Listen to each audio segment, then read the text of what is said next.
get to that.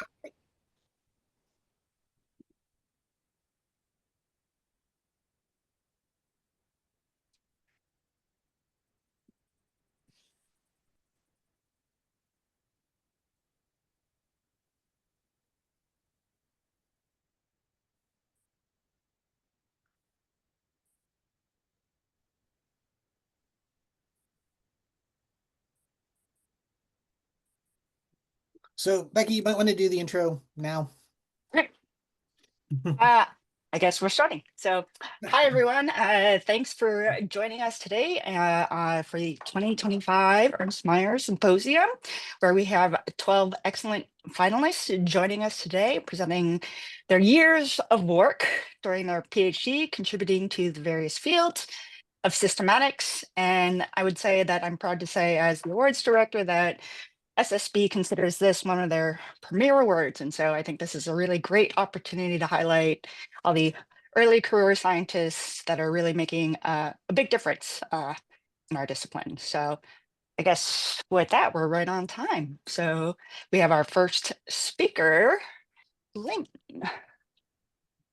Okay, thank you. Hey, everybody. Thank you so much for coming to my talk today.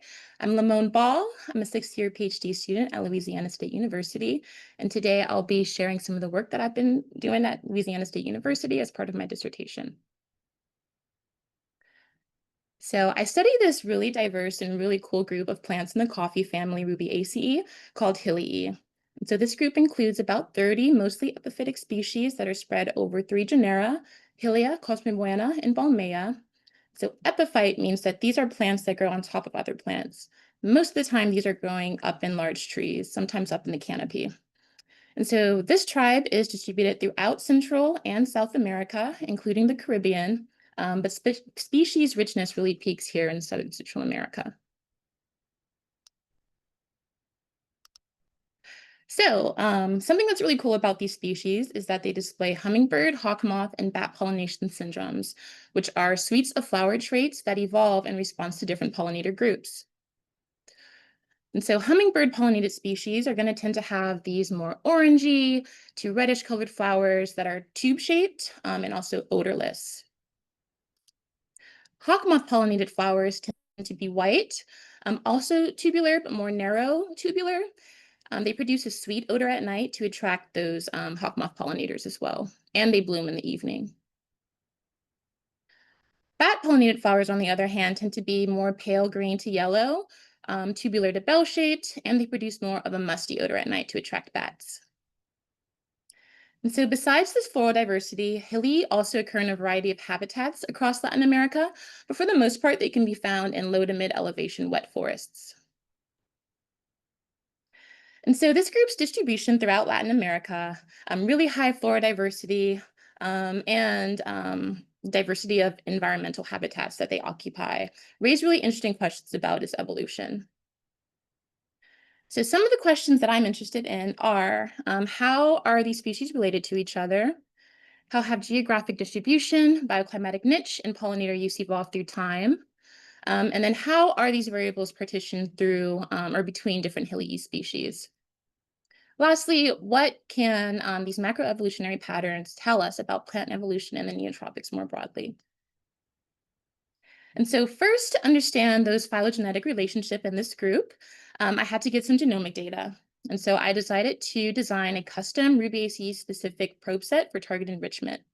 And so I did this using different genomic resources that were all publicly accessible, as well as pre-existing bioinformatic tools. I tested the probe set using both simulated and real target enrichment data from 27 taxa across the Rubiaceae family, included in this phylogeny here.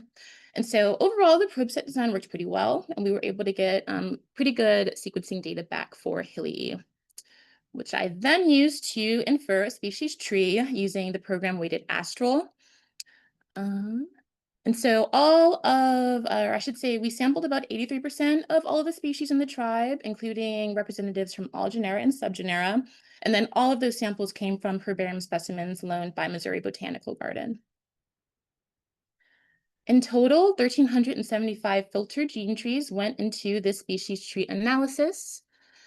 And overall support throughout the tree is pretty high. There's only a few branches with support lower than 1, which is pretty good, considering that we did have a fair bit of gene tree discordance in our data set, which is visualized in this plot here.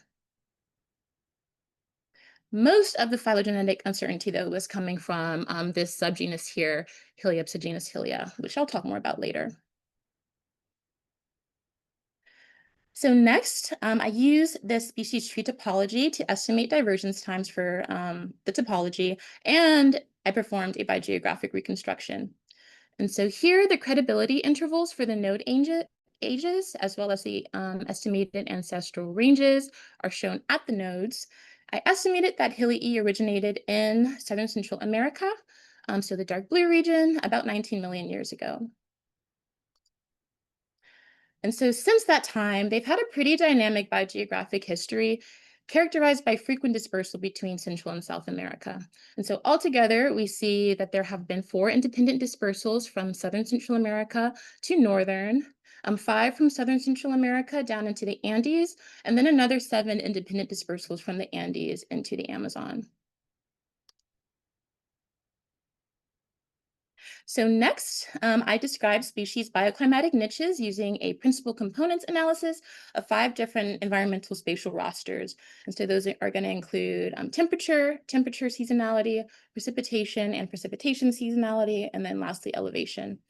And so this plot here is just illustrating all of the environmental variability across Hillieae's range. So the first 2 axes explain most of the variation in the data, about 82% total. And those are most strongly associated with elevation and precipitation seasonality.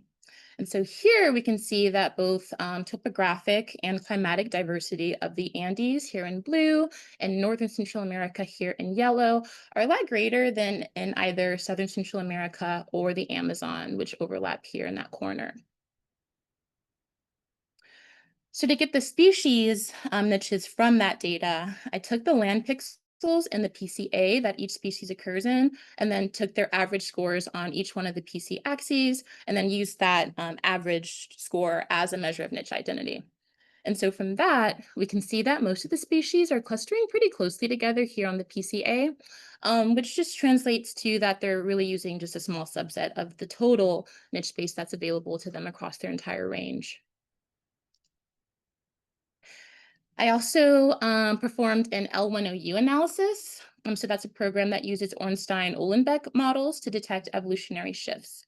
And so using those same 5 variables as input, the program detected 4 significant niche shifts, 2 of those that are happening concurrently with dispersal into new regions. And so we have one shift here happening in that subgroup Hillieae subgenus Hillieae as it's dispersing into the Andes. And then within that clade, after that initial one, we see 2 additional subsequent shifts. And then the other shift that's happening is here in Balmea stormii when it dispersed to Northern Central America. Next, I performed an ancestral state reconstruction of pollination syndromes. And so based on these results, we found that Hillieae was likely ancestrally hawk moth pollinated. And then we detected 2 independent shifts from hawk moth to bat pollination, one from hawk moth to hummingbird, and then another one from bat to hummingbird. So for this study, I primarily used flower color and shape to assign species that didn't have pollinator observations to their respective syndromes. But I wanted to also highlight that I am doing fieldwork in Monteverde, Costa Rica, where many of these species occur to document their natural history, including their chemical ecology. And so specifically, I'm using camera traps to confirm pollinators and eye observations. I'm also measuring flowers, collecting nectar samples, and floral volatile samples to better understand pollination syndromes and how those have evolved in this group. So taking those biogeographic and pollination syndrome reconstruction results together, it seems like most of the pollination syndrome evolution is happening or has happened within Southern Central America or sometime during species dispersal out of that region. Surprisingly, no pollinator shifts have occurred in this mainly Andean subgenus here, Hillieae subgenus Hillieae, even though pollinator diversity is really high throughout the Andes, and hummingbird diversity is really especially high in those higher elevation environments. And so we have this case where all pollination syndromes are represented in this region in Southern Central America, and even multiple shifts between syndromes have happened there, but no bioclimatic niche shifts have happened there. Whereas, on the other hand, species that have diversified within the Andes primarily have maintained that ancestral hawk moth syndrome, but have experienced multiple bioclimatic niche shifts. And so I want to highlight here that Southern Central America is incredibly biodiverse. And for this group, it's actually the center of diversity. But at the same time, it's also relatively small, with much lower and less extensive topography compared to the Andes. There's also less climatic diversity in Southern Central America, which we saw in the PCA, just the difference between those dots here. And so I started to wonder whether regional differences in pollination syndrome diversity could be related to these geological differences. And so to get at that question, I first calculated pairwise niche overlap between species using Schoner's D index. And so here you're seeing those niche overlap values plotted with the phylogeny, where these lighter squares indicate pairs with more niche overlap, meaning that they are occurring in more similar environments. So just looking at this plot by itself, there isn't really an obvious pattern. And so to statistically test what variables could be affecting these patterns of niche overlap, I used generalized linear models. And so I was specifically interested in seeing how species niche overlap changes depending on whether the species are sharing the same syndrome, occurring in the same geographic region, and are closely related to each other. So I tested a range of different models shown here, including different combinations of and interactions between each one of those three variables. The best fitting model included two separate interactions here and here that additively affect pairwise niche overlap. And so here I'll show a visualization of those interactions. On the left side, we're looking at the interaction between syndrome and region. And so how the fact of sharing the same region and the same pollination syndrome affects niche overlap. And so first looking at species here that have different pollination syndromes, pairwise niche overlap is higher when species are in the same region than when they're in different regions. So that makes sense since environments are probably generally going to be more similar within a region than across. However, when species also share the same pollination syndrome, that pattern changes and that effect on niche overlap then becomes negative. Here on the right, we're looking at the interaction between pollination syndrome and phylogenetic covariance. So how does sharing the same pollination syndrome and phylogenetic relatedness affect niche overlap? And so this plot is showing that when species have different pollination syndromes, niche overlap increases with phylogenetic covariance. So species that are more closely related to each other will have more similar niches. But when species also share the same pollination syndrome, that relationship weakens. And so to summarize, these results suggest that species can occupy similar climatic niches when they share the same syndrome, or when they occur in the same region, or if they're closely related to each other. But when species are similar across multiple variables, that's when the niche differentiation becomes important. And so I think that this could reflect niche partitioning due to competition between species that are in close proximity to each other for pollinator resources. It could also be a mechanism of reproductive reinforcement, like a way to prevent hybrids and also maintain those species boundaries.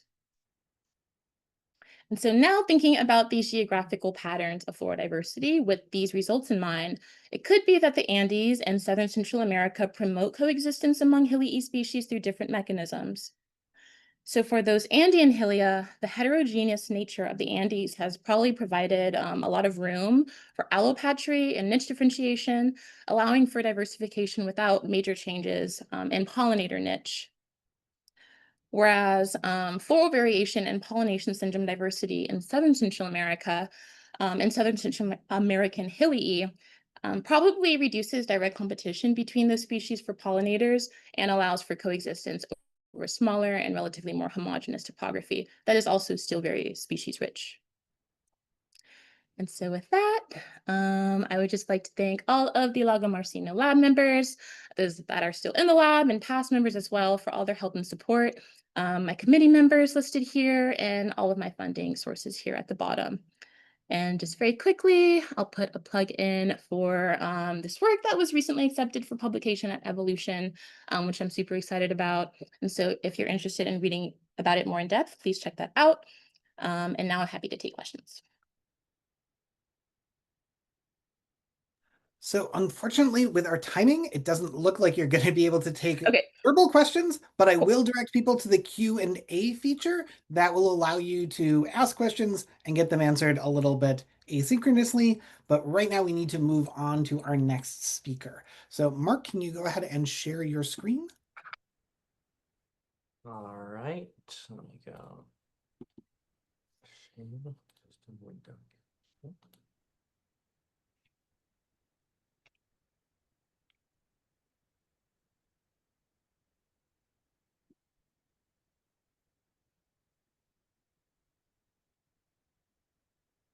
And then you are free to start.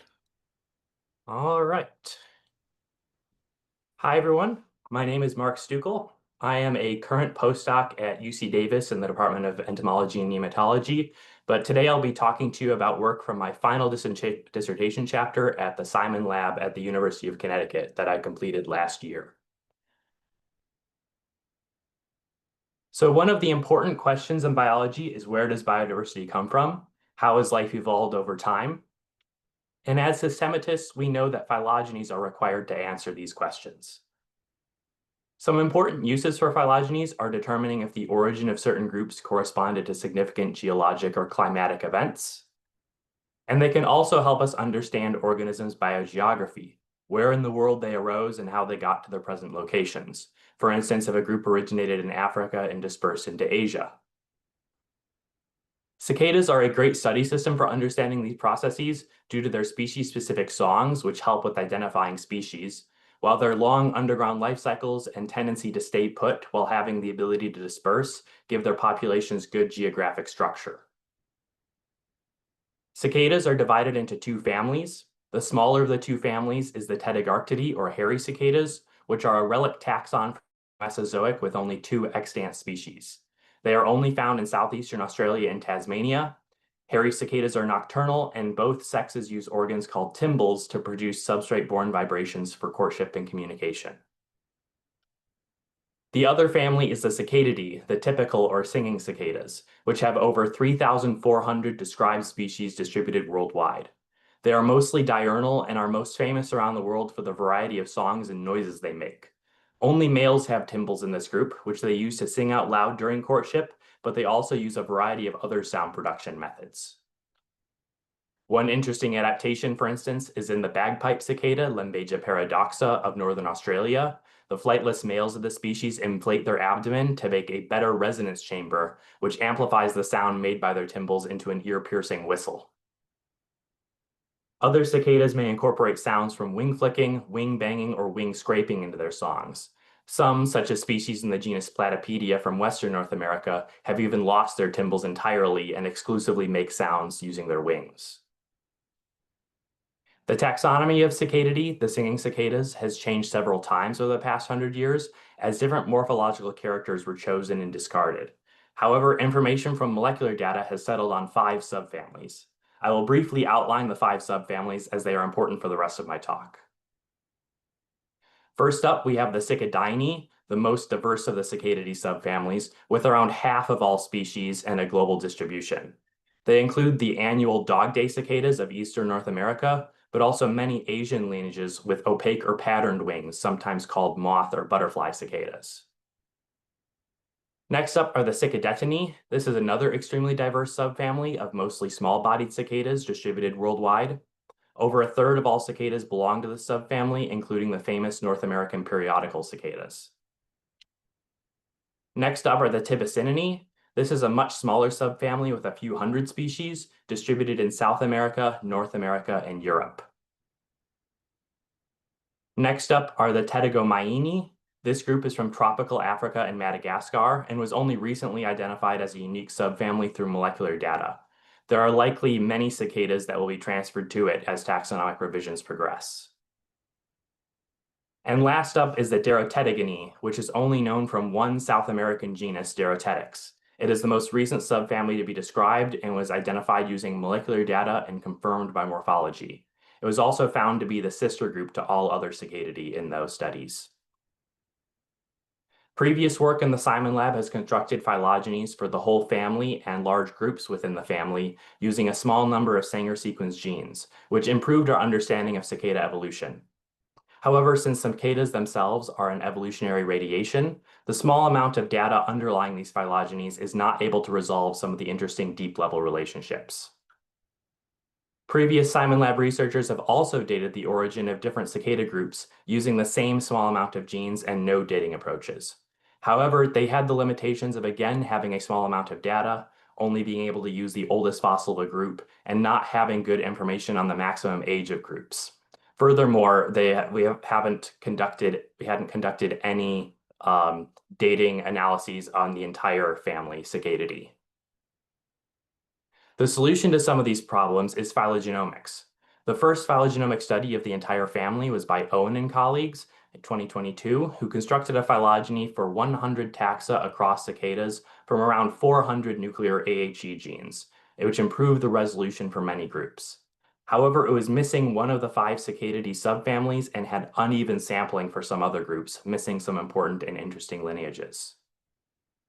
The aim of my research was to increase the taxon sampling from Owen and colleagues 2022 to capture some of those previously overlooked lineages, calibrate the resulting phylogeny using fossilized birth-death, and reconstruct the historical biogeography for Cicadidae.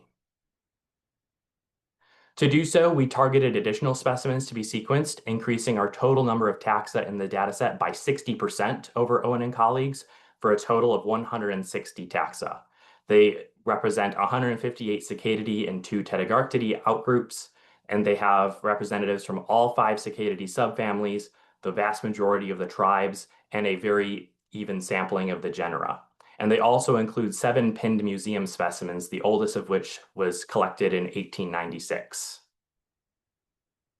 From these 160 taxa, I recovered 490 nuclear anchored hybrid enrichment loci with decent length, number of loci per taxon, and taxon occupancy. I was also able to recover mitochondrial genomes for 120 of the taxa. And using those nuclear and mitochondrial data, I built preliminary trees with maximum likelihood astral and SVD quartets, and I used well-supported clades across the tree to constrain my divergence dating analyses, which I'll talk about in a little bit. Looking at the tree topologies for the different methods, we see that there is broad agreement in the relationships among the 5 subfamilies, as well as for many groups within the subfamilies. In previous Cicadidae trees, the subfamilies of Cicadetinii in red, Tetragomyiinae in purple, and Cicadiinae in blue formed an unresolved polytomy. However, we see broad agreement that Cicadiinae and Tetragomyiinae are sister subfamilies, Cicadetinii is sister to them, with Tibicinae as the next branching subfamily and Derotetagonii as sister to all other Cicadidae, as found in those previous studies. So this is good that we finally have the relationships among the subfamilies resolved. Using the well-supported clades found in the maximum likelihood astral and SVD quartets analyses I just presented, I performed divergence time estimation in BEAST2 using a model that jointly estimated the species tree topology using StarBeast3 and the divergence times using fossilized birth-death. I used 44 cicada fossils of various ages in my fossilized birth-death analysis. Unfortunately, we did not have good morphological information for many of these fossils, which meant we had to assign fossils manually through monophyly constraints based on expert identification of the fossils and the well-supported clades, instead of conducting a combined morphological and molecular analysis. For computational tractability, I used a divide and conquer approach to infer and assemble the dated phylogeny.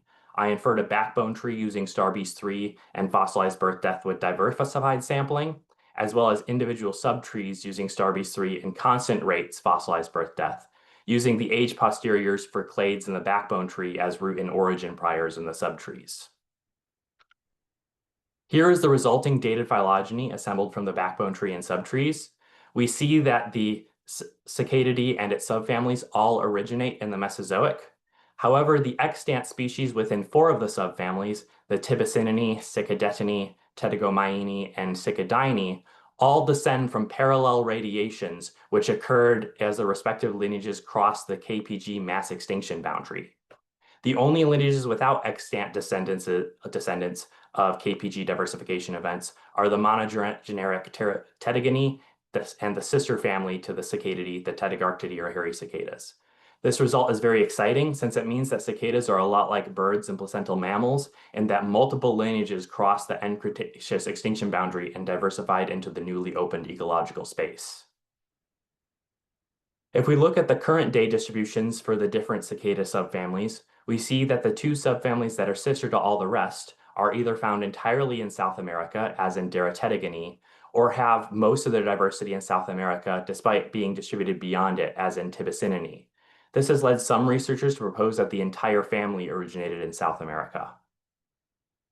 I aim to test this South American origin hypothesis for Cicadidae, as well as determine the geographic origin for the major lineages within the family through ancestral area reconstruction in biogeobears. I assigned the current day species on my dated phylogeny to 10 areas corresponding to major continental boundaries. To allow for dispersal rates between areas to vary as distances change through geologic time, I measured distances between areas at the present day and 4 past time slices using a plate tectonic model with paleo coastlines and G-plates. Using the tree, area assignments, and distances, the best supporting model was Dec plus J with time stratified paleo distances. The reconstruction put Cicadidae originating and initially diversifying in Gondwana, not South America alone. Tettigony and Tibicinae are each reconstructed as having originated in South America, as suggested by their species distributions, while the other 3 subfamilies have Gondwanan origins, with the tropical African subfamily Tettigomyini remaining in Africa and Madagascar, and the globally distributed subfamilies Cicadetinae and Cicadaini, each dispersing multiple times into the Northern Hemisphere through Australasia, Africa, and Southeast Asia. So in conclusion, I resolved the phylogenetic relationships among Cicadidae subfamilies using my phylogenomic dataset. I found that Cicadidae originated in the Mesozoic but diversified after the KPG extinction event. And I found that Cicadidae have a Gondwanan origin with repeated dispersals to the rest of the world. I'd like to acknowledge my PhD committee, chapter co-authors, collaborators, computational resources, funding sources, and my current institution, and I'll take any questions. And we have plenty of time for questions. So again, either raise your hand or put something into the Q&A. If you are one of the co-hosts, you can actually just unmute yourself and ask if you wanted to ask something that way.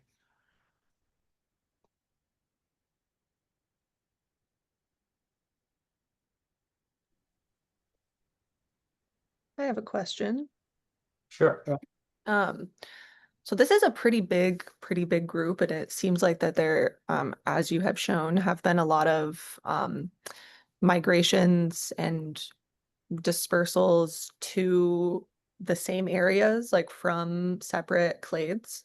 Do you find that those clades that have dispersed to the same areas are like converging on certain parts of niche or behavioral occupancy, or are they not? I don't think I've looked at any of that to see if there's any convergence on that. A lot of the main, I think, differentiation between different cicadas in terms of niche is habitat preference, but even that habitat preference, you will find cicadas of different lineages living in the same habitats. So I'm not sure exactly what, if there's, so there may be convergence on habitat preference, but I really don't know, and that would have to be further research to determine that.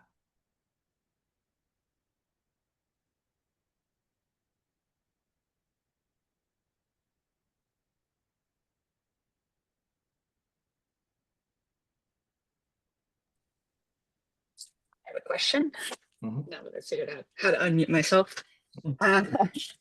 Great talk. I always find the cicada work pretty fascinating and obviously very complicated. And perhaps you can't answer this, but I'm familiar with the cicadas and their really complicated history with coevolution of endosymbionts and their obligate endosymbionts. And so I was just curious whether if you had thoughts on how either differences in coevolutionary histories or functional differences might also play a role in this diversification and or kind of larger systematic patterns and ecological potential for ecological convergence.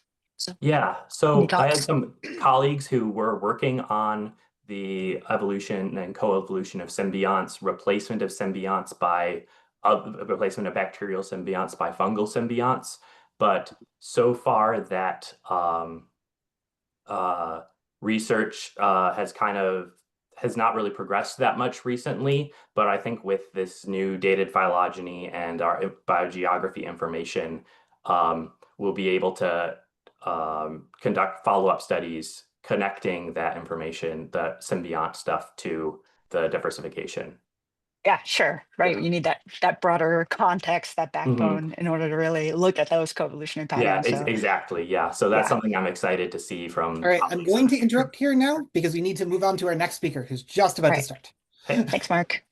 Thanks, Mike. Alrighty, am I good to go? Sounds good. Well, hello everyone. My name is Alivia Nytko, and I am a PhD candidate in the Bailey and O'Meara labs at the University of Tennessee, studying ecology, evolutionary biology, and computational sciences.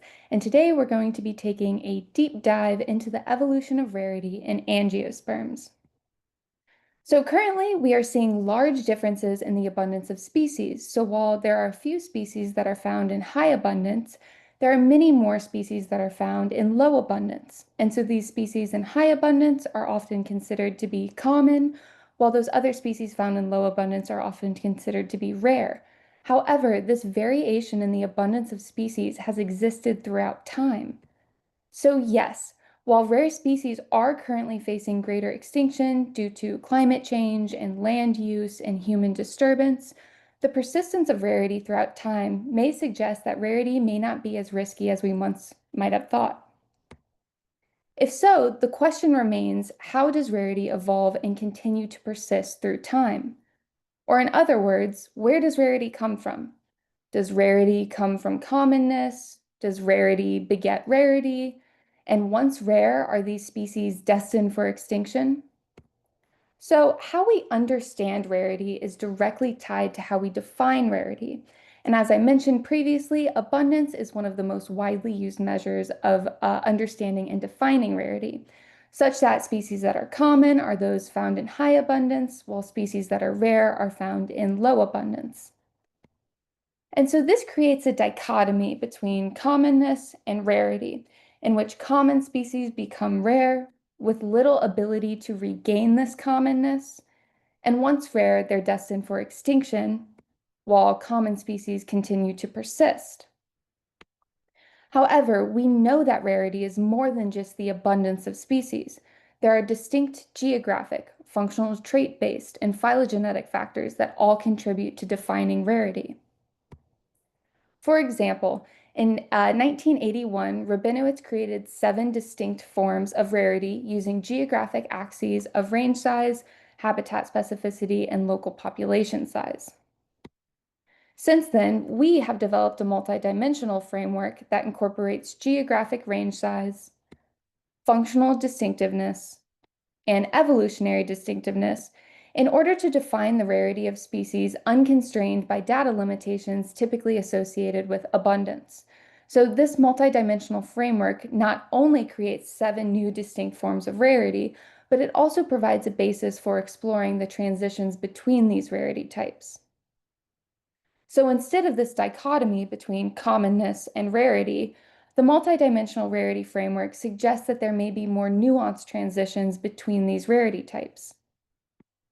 However, it may still be that rarity comes from commonness, and once rare, these species are destined for extinction. But this also doesn't make sense given how many species are rare.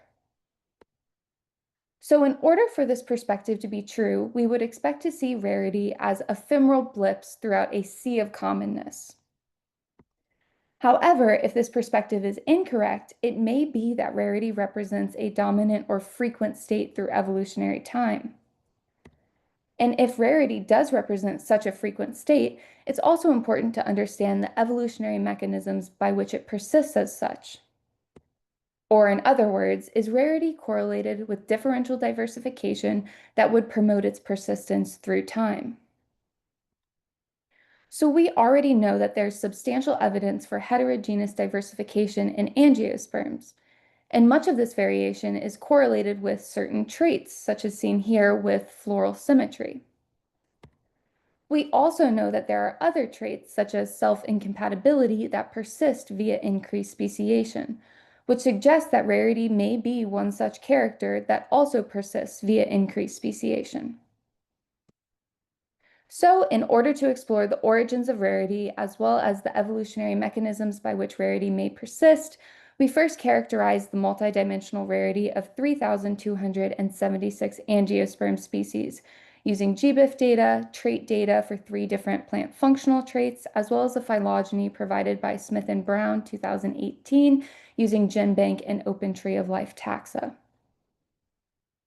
We then used binary axes of geographic, functional, and phylogenetic rarity in order to transform these multidimensional rarity types into binary characterizations, which were then used in hidden Markov models of discrete character evolution, where we tested many different multi and single-step models using both symmetric and differing rates. So for example, here is an example of a single-step transition matrix allowing all the rates to differ, allowing for symmetric rates, and a model that includes both differing and symmetric rates in 2 different hidden states.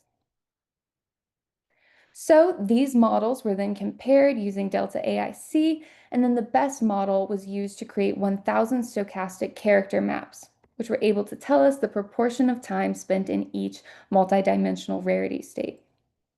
And this can help infer if rarity is indeed an ephemeral blip through time or if it represents a more frequent state through evolutionary time. Now, models of discrete character evolution are great because they allow us to examine the evolution of each rarity type without having to collapse any single axis of rarity. However, these models are anagenic, meaning that they are examining transitions in rarity along the edges.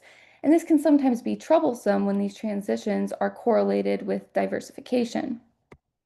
On the other hand, dispersal extinction cladogenesis or DEC models can be used to examine cladogenic changes in rarity, or in this case, the unequal inheritance of range size at speciation.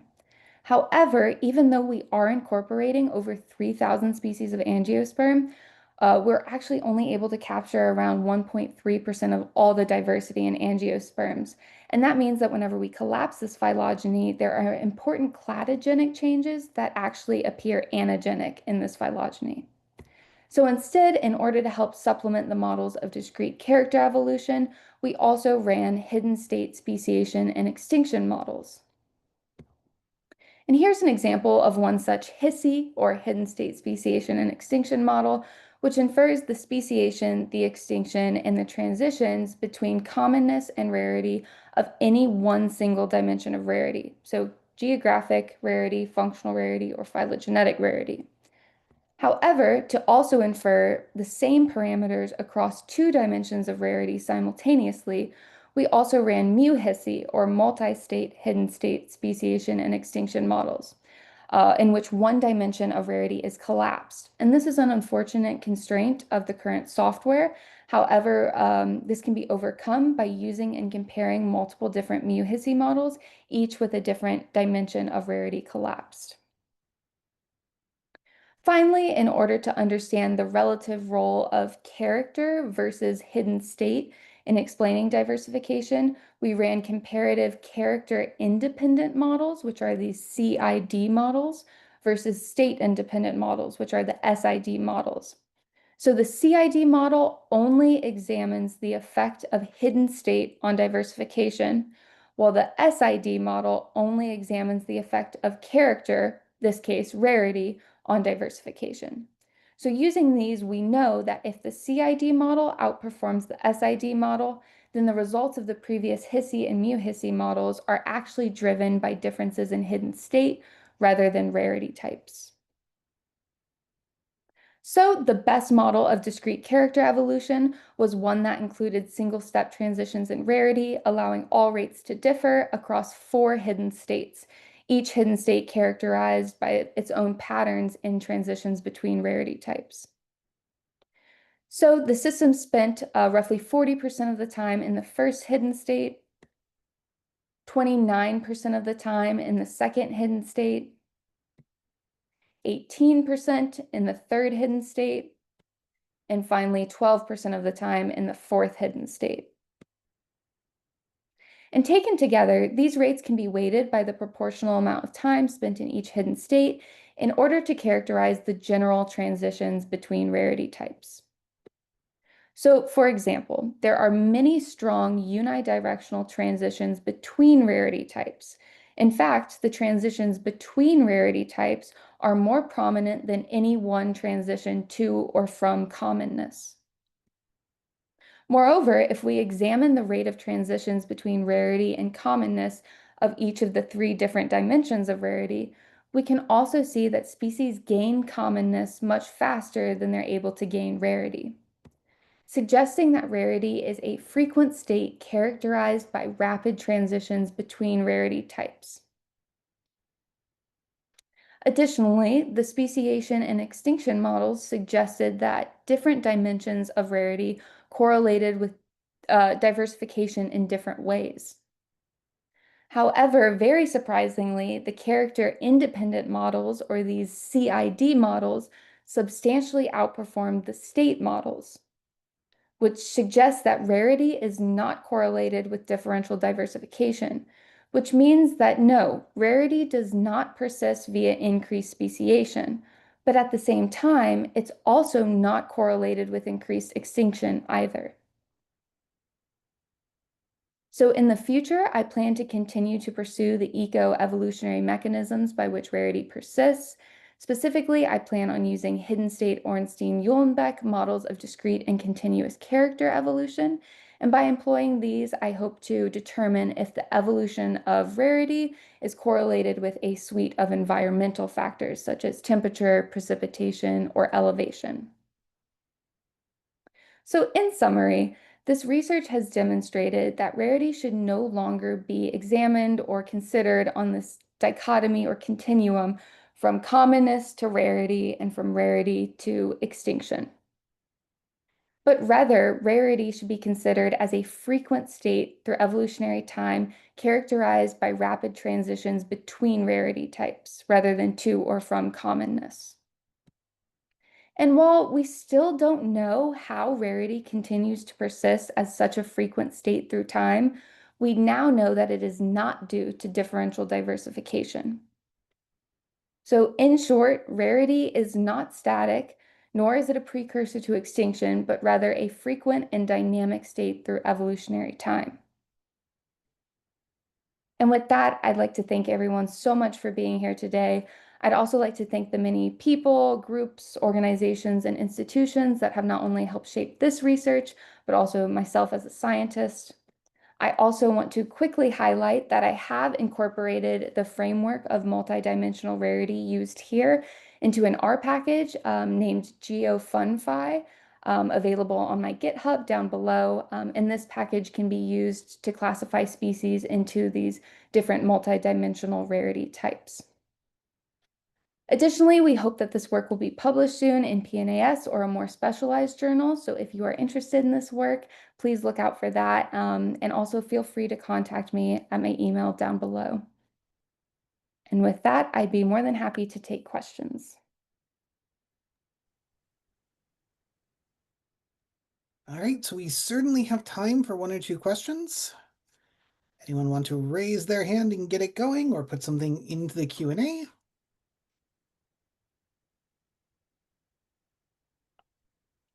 All right, Lydia, you should be able to unmute yourself and ask. Super cool talk. That was awesome. Very great. Super exciting work. I wonder if you think I love this this multidimensional classification of rarity and obviously trying to, understand how it evolves.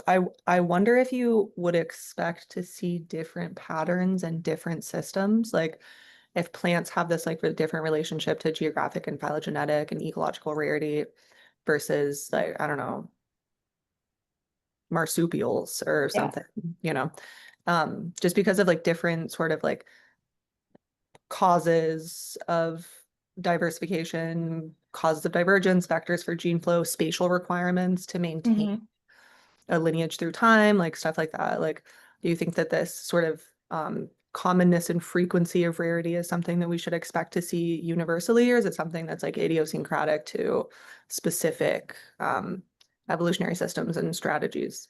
Yeah, I think that's a super interesting question and also a super interesting future direction. There's nothing intrinsic to the system that would make it so that you couldn't apply it to another system like marsupials, birds, marine organisms. And I would expect that there would be differences there. Again, we created this system with plants in mind, so there might be additional axes of rarity that are important for mammals or important for birds that we're not considering here, which also might play a role in determining the evolution of these different types. But that's a great future direction. Yeah. Super cool. Thanks. All right, and I will direct future questions can go into the Q&A feature, but for now we're moving on to our next speaker. So Zach, you can begin whenever you're ready. All righty.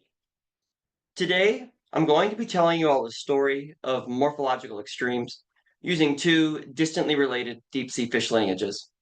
But before we can proceed, I want to discuss why morphological extremes are just so unusual. And this is because they defy our expectations. We know that morphological components are integrated by the relationship of form and function, and that traits typically scale with body size. But then the question becomes, why do some traits, such as the lures of deep-sea anglerfishes or the elongated necks of giraffes, evolve? And with that, I want to introduce my study system. And by all accounts, I think everyone in the audience would agree that these are morphologically typical-looking fishes.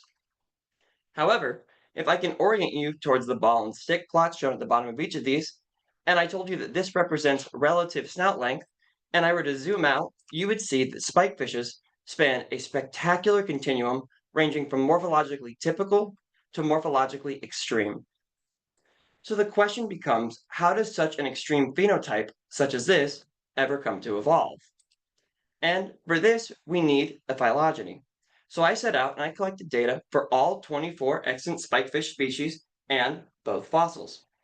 My data set is based on 1,100 fish life exon markers, and I scored a new 80-character morphological matrix based on 253 specimens and all species, and I estimated a phylogeny in a Bayesian framework.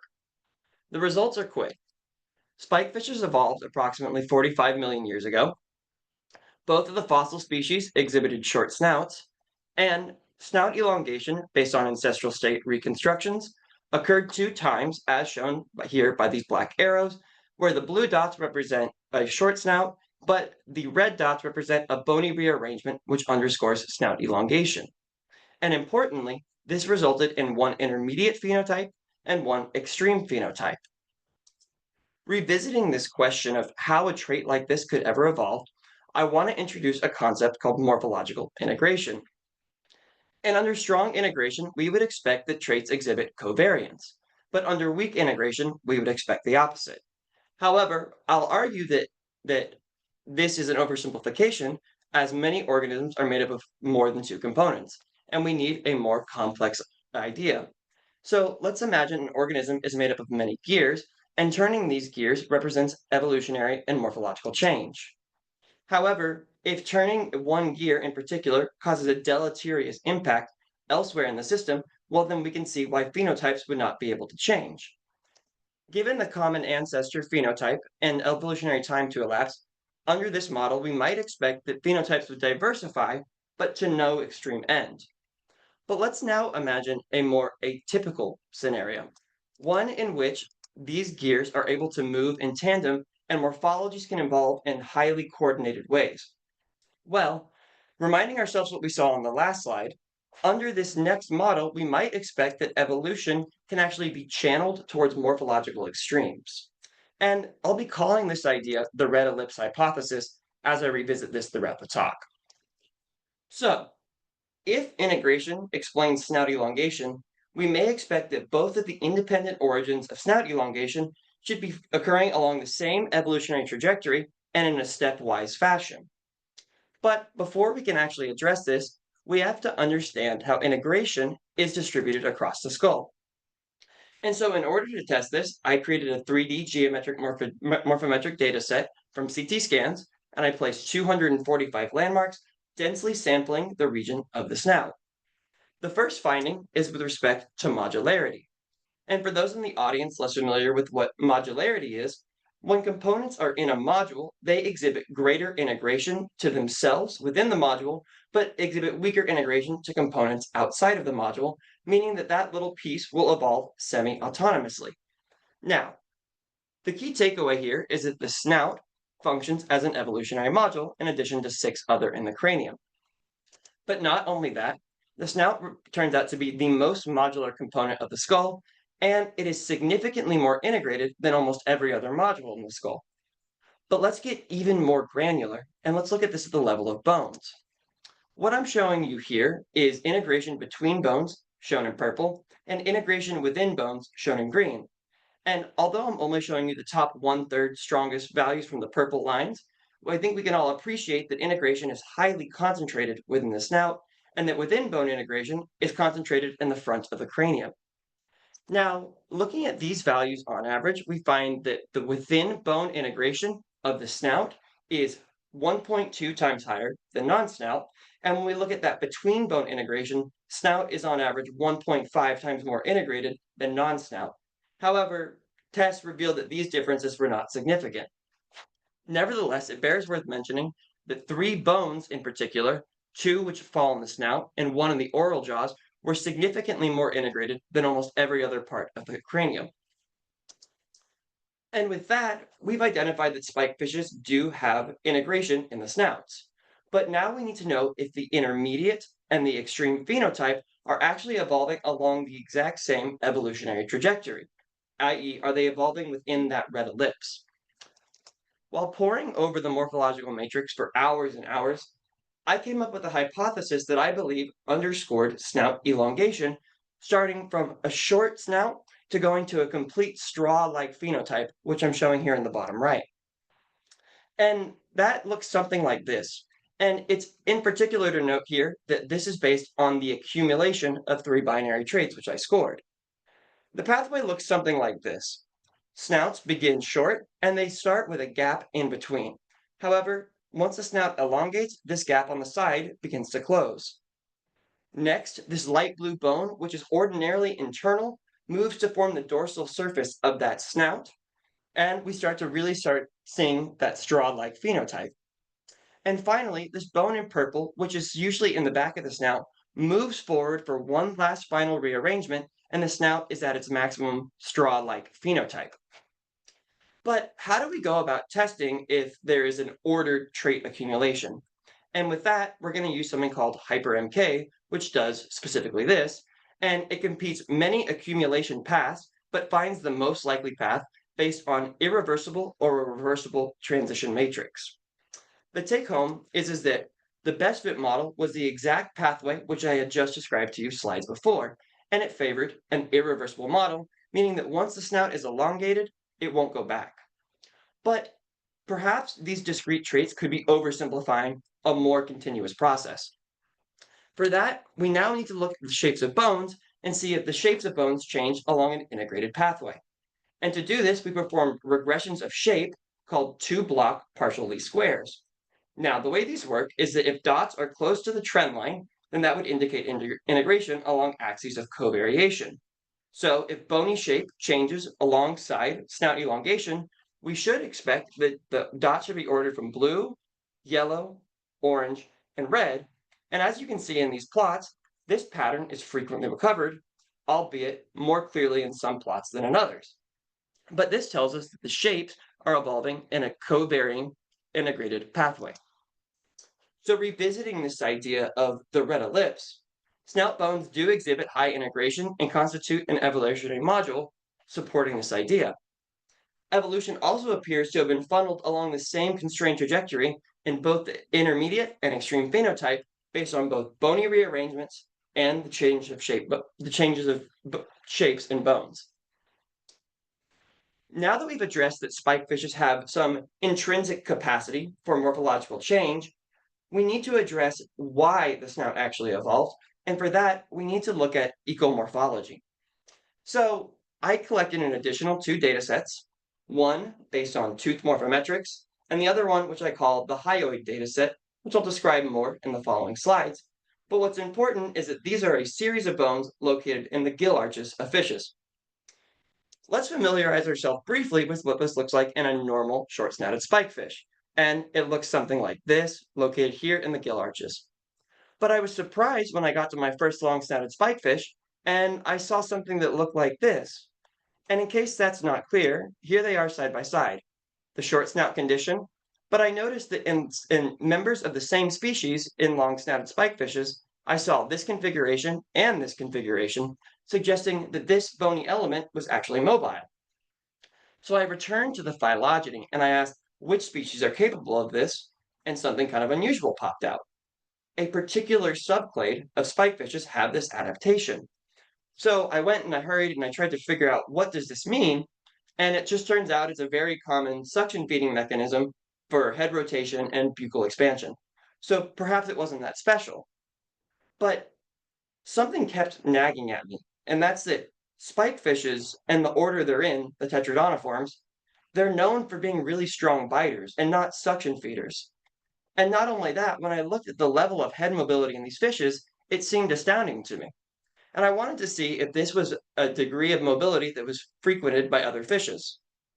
Using this paper that quantified the head mobility during suction feeding, I found that typical ranges were between 4 and 20 degrees. The exceptions included the flatfish and the seahorse, which could both exceed 25 degrees. And this made me really excited, because the seahorse is a close relative of the snipefish, which was capable of up to 30 degrees of rotation. And now it's time to introduce our second key character, the snipefish, because the spikefish and the snipefish exhibit outstanding morphological convergence at the level of long snouts, body plans, and dorsal spines. And not only that, they can both occur on deep sea seamounts, suggesting there are overlapping ecological preferences. But to put this into context, spikefishes are more closely related to the puffer, whereas snipefishes are more closely related to the seahorse, meaning that these fishes diverged nearly 100 million years ago. And the convergence is even more uncanny than that. As you can see, other fishes achieve snout elongation, however, it's always by elongation of jaw elements. However, spikefishes and snipefishes come about this a novel way. Elongation of the facial morphology and the placement of a tiny set of jaws at the end of the snout.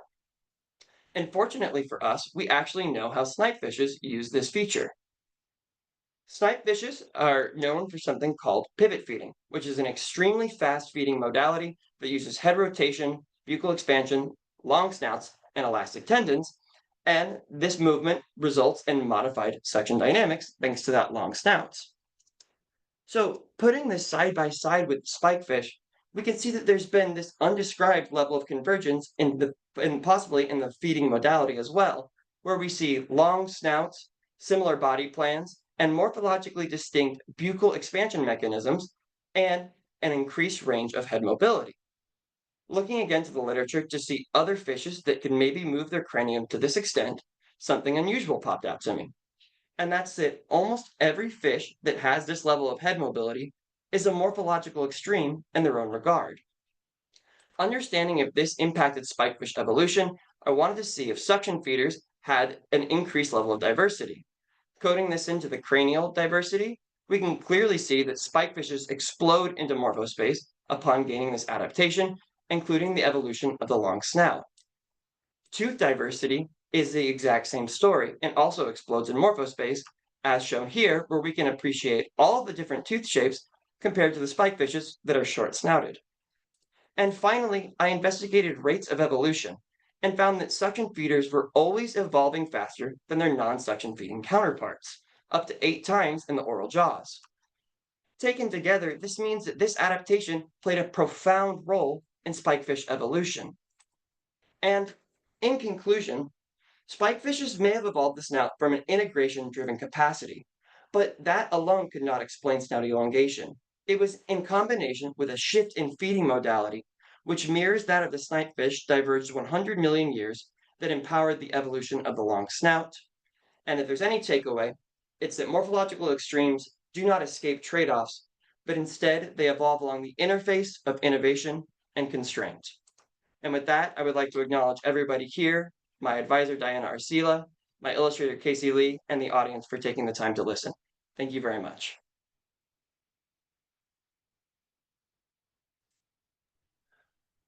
Thank you. Because of our timing, we're less than a minute until our next speaker begins. We're going to direct the questions again into the Q&A. For now, Lydia, can we get you to share your screen?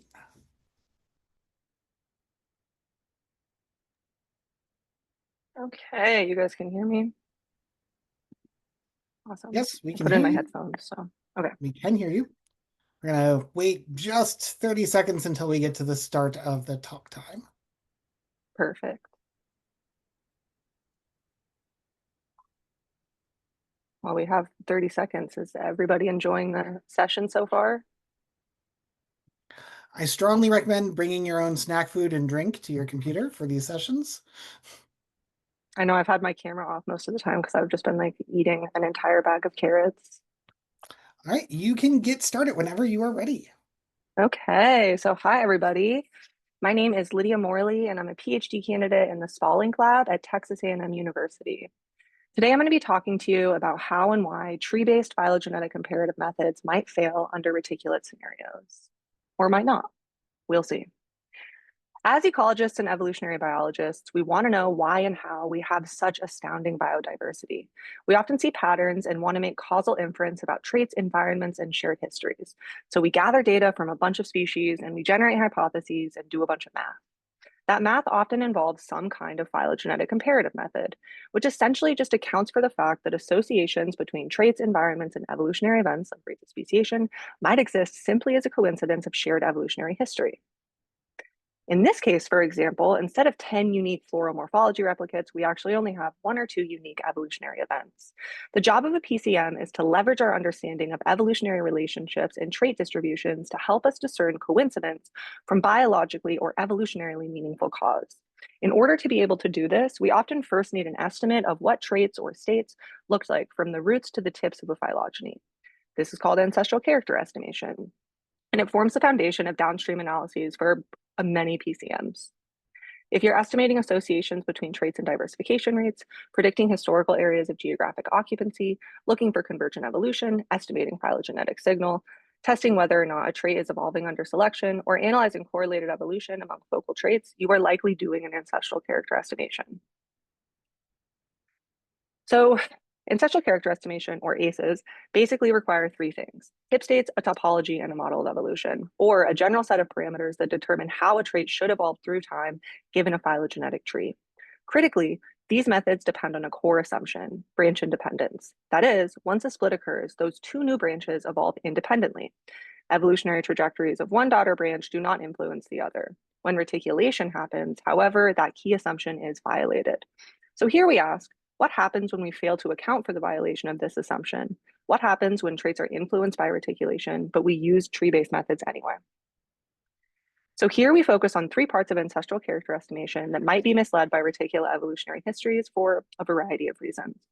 Obviously, the estimation of the traits themselves, the evolutionary rate estimation, which is the central parameter in Brownian motion models, and this just determines the size of shifts in trait states, and model choice, where the 2 options that we have are Ornstein-Uhlenbeck and Brownian motion. Brownian motion, or BM, is often referred to as a neutral model of evolution, where the only outside parameter is the rate, or sigma squared. In fact, tests of phylogenetic signal like Pagel's lambda are actually just tests of how well Brownian motion models explain observed variation in trait values given the topology that you have. So we often think of this as a null model in which traits can evolve randomly and they're only constrained by phylogenetic inertia. Ornstein-Uhlenbeck, or OU, is a generalization of BM in which traits are more likely to evolve towards a particular optimum with an additional parameter that determines the strength of that pole. So here we ask, what features of network structure and trait history impact the reliability of these estimates, and how can we adjust our expectations and interpretation of our results therein? So we started by simulating a bunch of phylogenetic networks. We kept speciation, extinction, and hybridization rate constant across all of our simulations. We varied the class of reticulation, either lineage generative or hybrid speciation, or lineage neutral or introgression. And we varied parental inheritance proportions, which is just the expected genetic contribution of each parent lineage to the hybrid edge. Then We simulated continuous traits evolving along those networks under Brownian motion. We allowed the key model parameter, rate, to vary from 0.1 to 2, and we also allowed for transgressive evolution to occur at a low frequency. Then we extracted the tip states and the major trees from our networks, and we performed ancestral character estimation. Using the trees and tip states, we first performed model fit statistics to determine the best fit model of character evolution, again, between Brownian motion and Ornstein-Uhlenbeck. Using that model and the parameters estimated therein, we did ancestral character estimation for all tree nodes. And we also took those major trees, simulated traits evolving on them, and did ancestral character estimations for those. So from here on out, I'll refer to traits that evolved on networks as network-based simulations, and traits that we evolved on trees as tree-based simulations. So first, in all cases, network-based scenarios underperformed compared to tree-based scenarios. We found that overall, mean tree-wide estimation error for traits was actually not too different in network-based scenarios compared to tree-based scenarios, but variance was much higher, showing a moderately small drop in accuracy, but a significant loss in precision. Rate estimation, on the other hand, was both significantly less accurate and precise.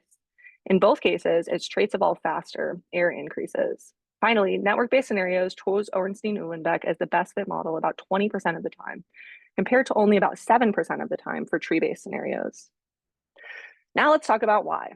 Obviously, in every case, more hybridization events led to greater error, but what else? For both tree-wide trait and evolutionary rate estimates, the two most important factors were the number of transgressive events and the true rate of trait evolution. We also found significant positive interaction effects in both cases, where the effects of one were magnified by the effects of the other.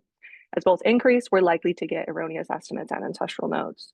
We can also see that when traits evolve slowly, transgressive evolution doesn't have much of an effect. But as traits begin to evolve more rapidly, the consequences of transgressive evolution become more pronounced. At the same time, without these transgressive shifts, we found that evolutionary rates tended to be increasingly underestimated as traits evolve more rapidly.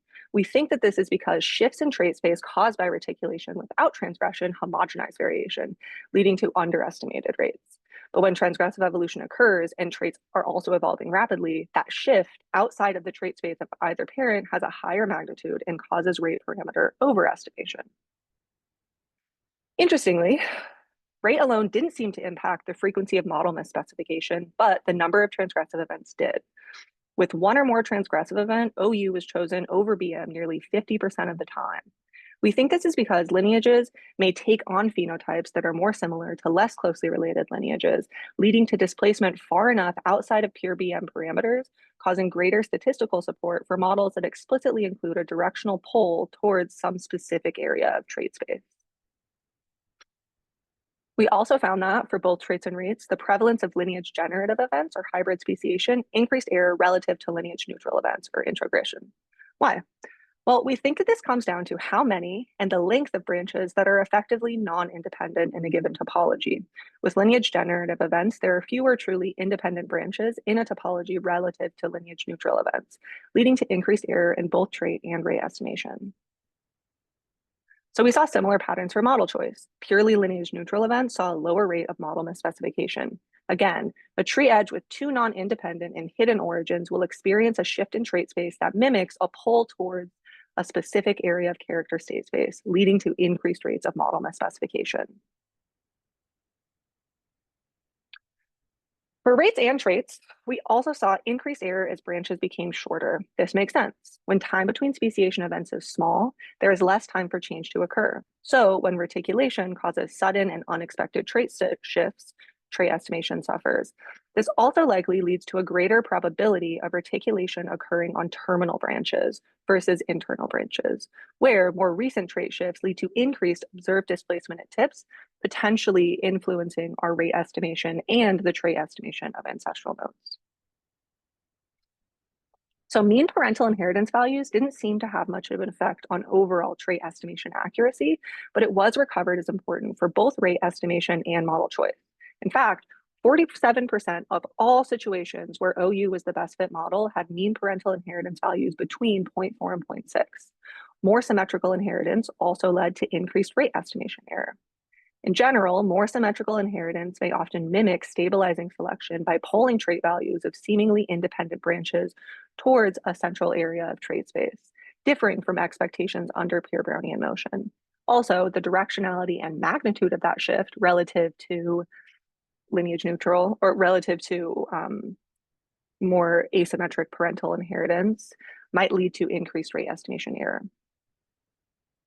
So, to summarize, all of these factors are substantially shifting trait values away from what would be expected under tree-based pure Brownian motion. When this happens, the only thing our models can do is adjust parameters in ancestral character estimates so that the likelihood of our known tip states are maximized. And sometimes this is so pronounced that it may even lead us to find greater statistical support in models that explicitly account for rapid directional or stabilizing shifts, like Ornstein-Uhlenbeck, even when that's not actually happening. So when should we use network-based approaches instead of tree-based approaches? This answer, of course, is complicated by the fact that network construction and calibration remains computationally intensive, and many researchers simply don't have the requisite computational or genomic resources to use network-based approaches, even if they suspect their reticulation has played a role in the history of their study system. We also have to acknowledge here that even if a network is the best representation of a population-level history, it might not be the best representation of a trait's history. There could be strong selection or structural incompatibilities that make certain traits more likely to reflect one or more gene trees rather than a population level network. This could be especially true for binary traits, which we did not model here. Our results, however, do indicate that tree-based approaches are more likely to underperform under specific circumstances. When traits are evolving rapidly, time between speciation events is small, there are multiple reticulation events, transgressive character displacement or hybrid speciation has occurred, and when inheritance is more symmetrical. Thus, researchers may be able to leverage these criteria within their own system-specific biological expertise to make informed decisions about both modeling choices and the interpretation of their results. So, in general, our attempts to model evolutionary events are likely always going to be overly simplistic and sometimes wrong. Which traits are important and which events to model will always be a debate, and we may readily accept tidy wrong answers because they're easier to interpret than messy right answers. We can always strive, however, to improve our methods and better understand why and how they may be misleading. While we can't ensure that we're going to be right, we can always take steps to generate hypotheses that are less likely to be wrong. Thus, our ultimate suggestion here is we shouldn't avoid using tree-based PCMs altogether, but we should proceed with caution, especially when interpreting results from parameter estimates and model fit statistics as causally efficacious. So we would like to thank the organizers and instructors of the Marine Biological Laboratories workshop on molecular evolution in 2023 at Woods Hole, where the seed of this paper was planted. We'd also like to thank our colleagues and lab members for listening to thousands of iterations of this talk and also our various funding sources. We're hopefully submitting this for publication in the next couple of weeks, so be on the lookout for a real paper. Any questions? And also feel free to contact me. And there are plenty of time for questions. We've probably got about 3 minutes worth of them. So anyone want to raise your hand, put a question in the Q&A? If you're one of the co-hosts, you can also just unmute yourself.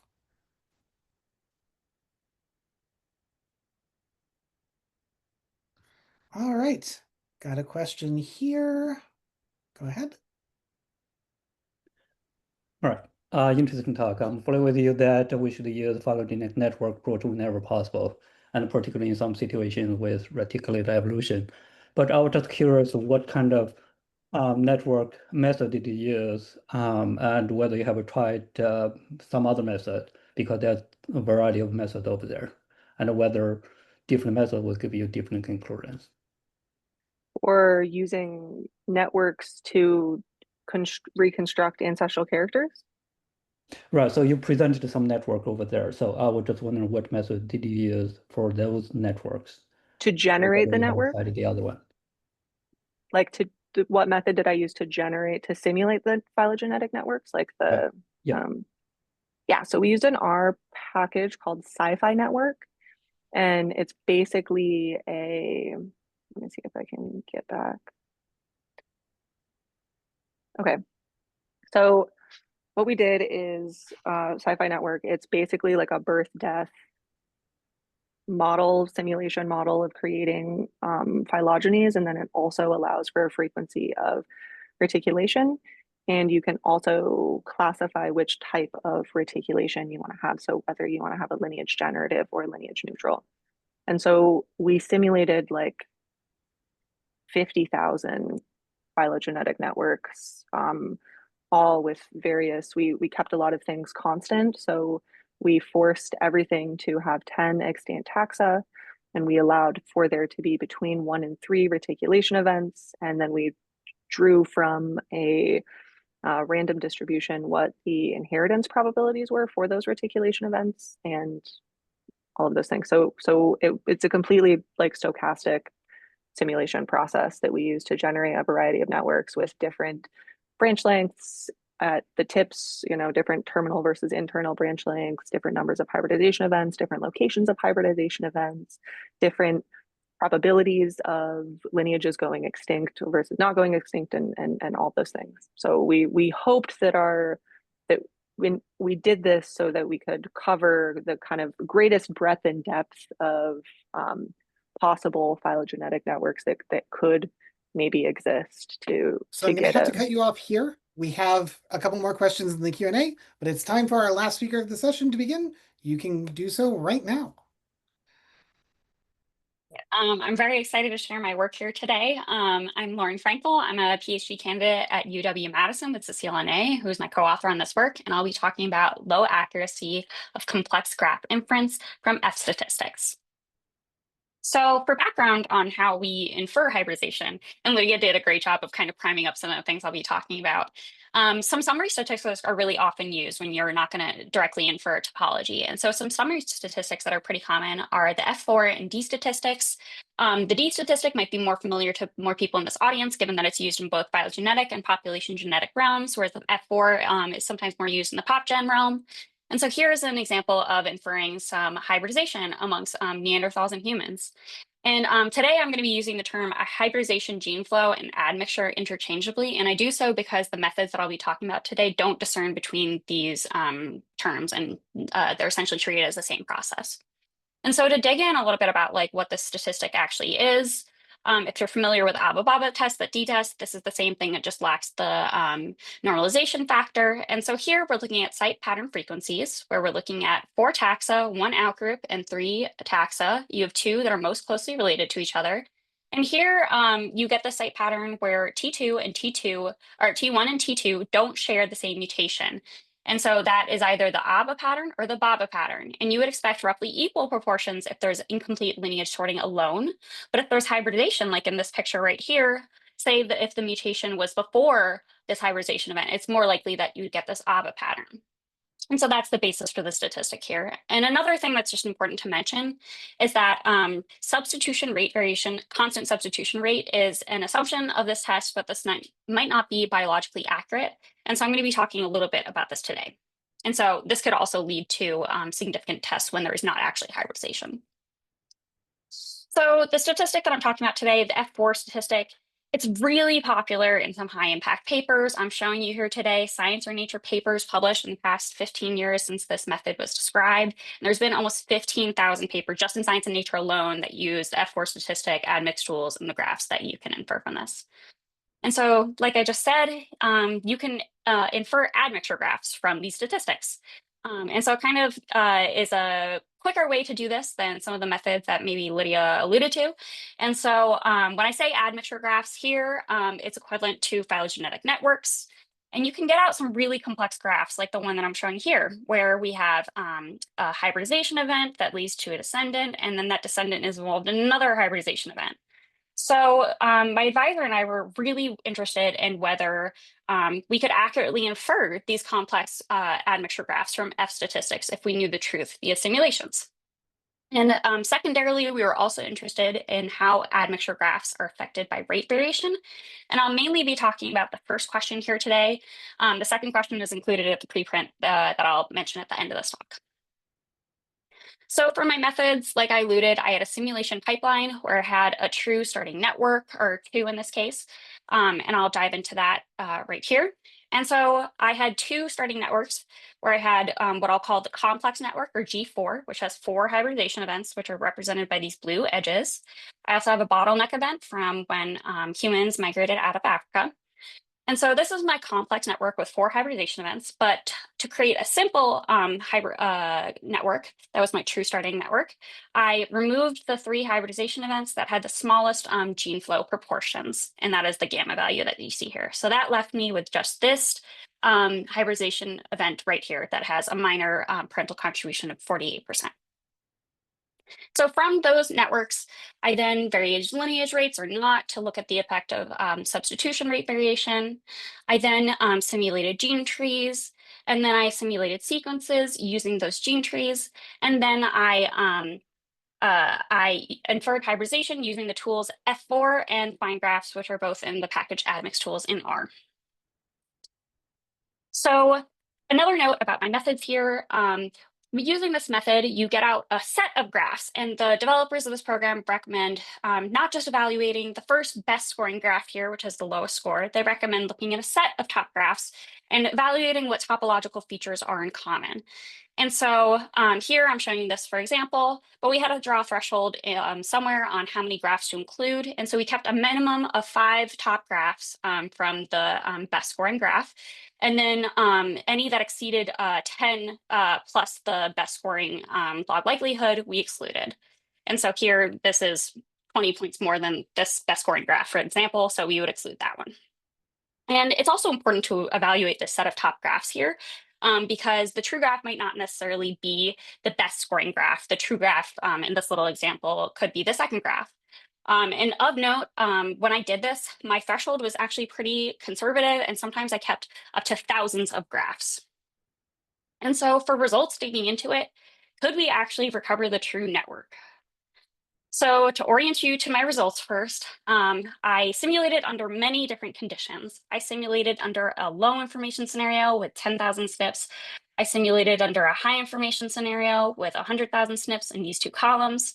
I simulated under a slower mutation rate here, and then a faster mutation rate here in this row. I simulated under having 1, 2, or 10 individuals per population represented by the different shapes. And then the different colors represent my levels of rate variation.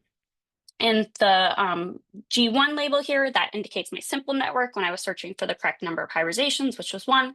This is my complex network when I'm searching for 4 hybridizations, which is the correct number of hybridizations. And accuracy here is the percentage of replicates that had the true network in its set of top graphs. And you can really see here that there's a huge gulf between my simple and my complex network, where here G1 does, the simple one does generally pretty great, where it's around 100% of the replicates were able to recover it.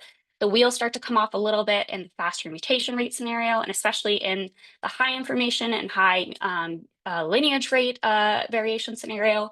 But really the big finding is that G4 did pretty terribly. We could not recover this complex graph, and almost no percent of the time in none of our replicates could we get the true graph amongst thousands of graphs. So naturally, our next question was, okay, what are the things that we can manipulate about our true networks to see if we could recover the true network? So we were wondering if we changed the gene flow proportions to make them bigger or smaller, would that affect our ability to recover the true network? And so I'm showing you here a simplified version of what I was showing you before. And I'm only showing you a couple points because I am only showing the best case scenario that I simulated under. So I only simulated under high information, no mutation rate variation, 10 individuals per population, and a slower mutation rate. And so I have gene flow strength where I have in blue here, where you have 1 with 6% gene flow strength, which is pretty minor. And then in red, are stronger gene flow strength. And as you can see, there's really no difference in accuracy between G1 having a big or small gene flow strength and G4 having a big or small gene flow strength. So G4, increasing our gene flow proportion didn't really help. So then the next thing we were really interested in is, okay, what other graph features affected our ability or can affect our ability to recover the true network? So to do this, we simulated 12 more networks, and these have a variety of different topological features that are different about them, in addition to the number of hybridization events that we simulated under. And so to dive into a little bit about some of the features that make graphs complex, I'll be using these 2 as examples. And so let's dig into this one here on the left. And so one feature that we can talk about is the cycle size. And so a cycle is when you draw the path of the nodes involved in a hybridization event, and then you count the nodes. And so in this case, we have a cycle size of 3. For the blue one, you do the same thing, and we have a cycle size of 4. And then the other feature of this network here is that it's of level 1. The hybridization events don't overlap. If they were to, if the two cycles were to overlap, then we would call it of level 2. And that's precisely what we have here when you draw the paths of the cycles. And so here you can see the purple is where our cycles overlap. And so this is of level 2. And then the other thing that's going on here is to count the cycle size. It gets a little bit more complex given that we have to trace and take one path of the other hybridization event. So say that we're trying to count the cycle size for red here. So we'll ignore this minor edge here that's represented by the dashed blue line. And so we'll count the nodes involved, and that's 4 nodes right here.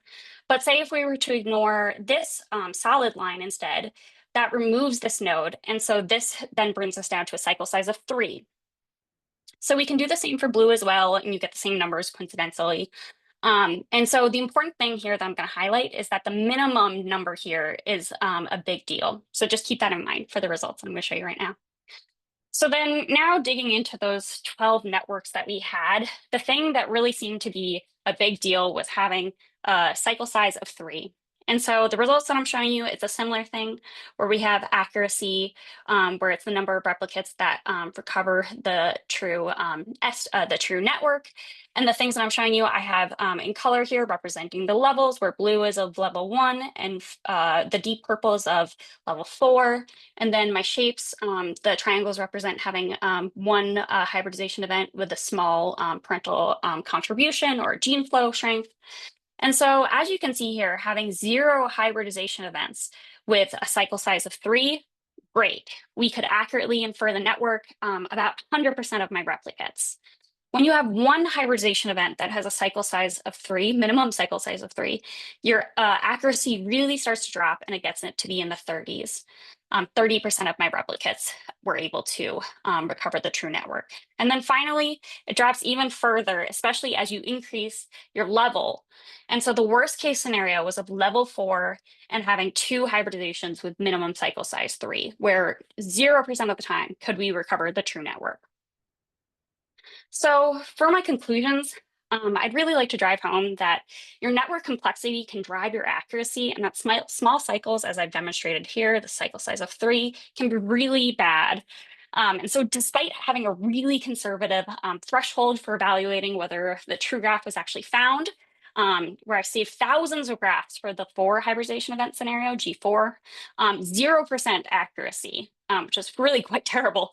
And the other thing that we found is that when we manipulated the gene flow proportions, that was not as important. So I'd caution users of this program and people who are reading these papers, especially the high impact papers, to take caution when interpreting and inferring really complex graphs, and to not necessarily assume that the best scoring one, or maybe necessarily one in the best 1,000 top scoring ones, are the true graph. And so, like I said, I have a preprint, and so I have some other findings that I'm not going to mention here today, but if you're interested in, you should check out this preprint. And then I'd like to thank my advisor and my funding sources. I could not have done this without the University of Wisconsin Botany Department and the NSF GRFP. So I'm happy to take any questions. And we've got a couple of minutes for questions. So as always, either in the Q&A, and actually we've got a couple in there already. So while we see if anyone else wants to raise their hand, first one here is Elizabeth Joxer said she's interested and wants to know more. It looks like adding information actually hurt network inference. Is that correct? And if so, what explains it? And also the G4 network looked particularly tough with gene flow via double ghost.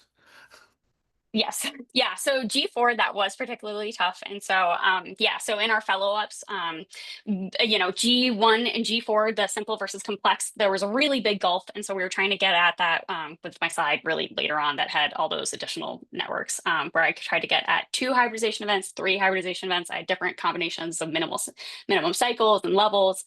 So yes, G4 is really particularly tough, but yeah, it's pretty alarming that you never recover this for the truth. And let me see the other question. Adding information actually hurt information.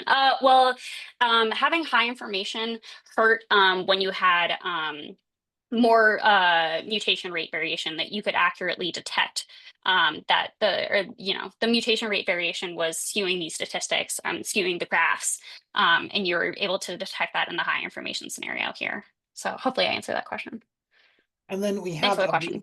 we have a related question here saying, if they're interpreting correctly, it looks like the accuracy of G4 in the simulation was even worse than what we might expect by chance. Is that your interpretation? And if yes, why do you think that is? Yeah, I think that is actually worse than we would. Well, I mean, the topologies that we get out, well, actually, one finding that I alluded to but didn't actually mention is, so while you get networks that are similar, one thing that you can actually get out from the complex graph, I didn't mention it here because I don't have time today, but that the major tree, you can actually when you're searching for the correct number of hybridization events, you can recover that pretty accurately, almost 100% of the time. And so the major tree is shown here, where you remove the minor edge from a hybridization event to get the major tree. So there are some features that are able to be recovered. I don't know if it's worse than chance necessarily, but I think you recover other networks that are similar, but not necessarily quite right, especially for the really complex ones. I'm happy to think and talk about that more another time.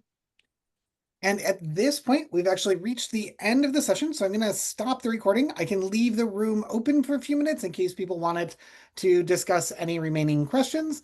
Other than that, you get a short break, and then we'll return in half an hour for the next set of the Mayr finalists.